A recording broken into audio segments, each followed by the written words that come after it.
hasil merakit. Kira satu hari satu malam lah kan.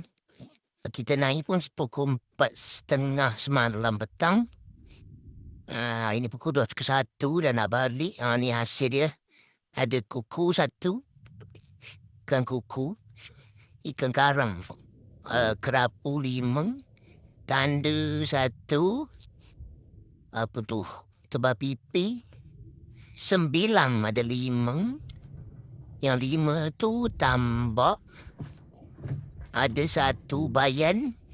Anak bayan. Kemudian selah. Ni special. Kupang. Besar-besar saiz dia. Oh lama. Saiz. Ketam 1. Ketam bunga. Okey, mantap. Nanti kita akan datang lagi ke dekat Rakit Dengkis ni. Untuk set trip yang seterusnya. Terbaik. Okey. Ini organizer.